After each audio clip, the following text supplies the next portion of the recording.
Hey guys, in this tutorial I'm going to show you how I make this kind of rocky, cliffy bottom cake that goes with this eagle cake, how I make the finish on it. Okay, so if you want to see the full eagle cake, you can come on over to cakeheads.com. I show that full cake there, but for this bottom section, I just carved the cake to the shape I want it to be, which is, there's really no rhyme or reason. It's just, this general rocky shape. And then I am covering it with ganache. And the ganache, just, you don't have to smooth it totally down. It can be uneven because that is fine for the finish that we're going to put on top of this cake. So really just create the shape to whatever you want it to be, and I'm going to show you how to create the chocolate pieces that are going to go over it to make it look a little bit like a cliff or a rock for some sort of animal to be launching off of. Okay, so I have this chocolate here. It's almost 60% cocoa. It's a really nice chocolate, but you could really use whatever chocolate you want. It really doesn't make a difference. And I've melted it, okay? Straight chocolate melted. And I've got wax paper here. And what I'm going to do is pour the chocolate onto the wax paper. This is not hard. This is a really easy and quick technique and pretty effective, I think. You can use it as tree bark. This is a little bit more of like a stone. I wanted a sort of stone effect, so it works for that as well.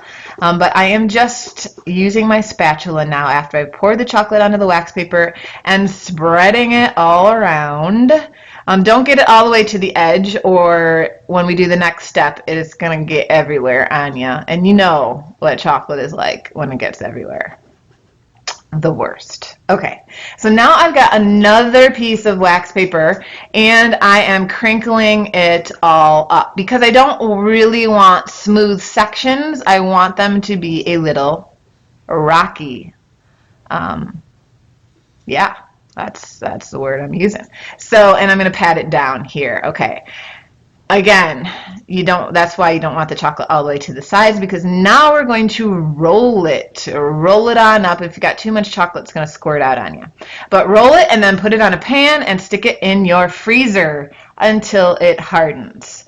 And then once it is hardened, take it out and we're going to start to unroll it. Now, because you've crinkled the top piece of wax paper, it can want to stick, but it really is not going to be much of a problem at all. Just gently unroll it. If you do have a little section that's sticking, just use like a little tool.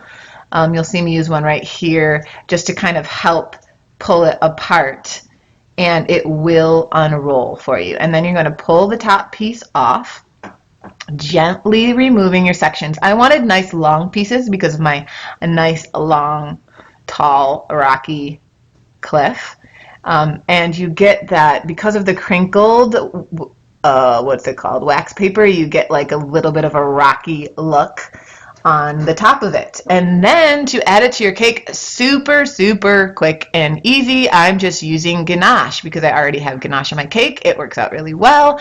I've just heated up my ganache a little bit more and use it as glue. Again, whatever pattern you want, you can put these little pieces on. I'm starting with the top because I need like a little bit of an angled section up there, and then I'm going to start on the sides, and I just use it as glue. You can put the ganache onto the cake or you can put it onto the back of the chocolate piece.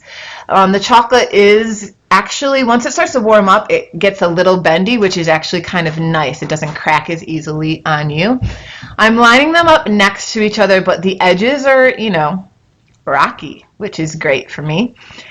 So I'm doing that around the whole cake, but actually on this section, I wanted a little extra section to kind of jut out so it wasn't just so, perfect.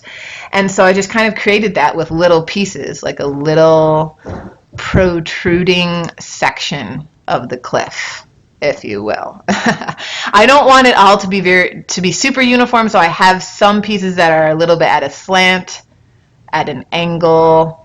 You can break the pieces easily. It's really just a nice quick look to get something that you don't want to spend a ton of time on, but you want, you know, an effective sort of bark or rocky, jagged look to a cliff. Again, I'm just showing you how I'm adding the rest of it. You can use big pieces, you can use small pieces. They don't have to be sitting on the board. You can just, they glue very nicely to the cake all around. And then once you're almost done, if you've got some lines that like are too perfect, you can cover them with little extra pieces of the chocolate just to kind of make it a little bit more imperfect, however you want. So that is a quick and easy way to do it. And actually, over the course of a day, my chocolate kind of lightened in sections, which was really cool. I really like that effect. I added some powdered sugar for a little bit of a snowy look, and it worked really well for my Eagle project.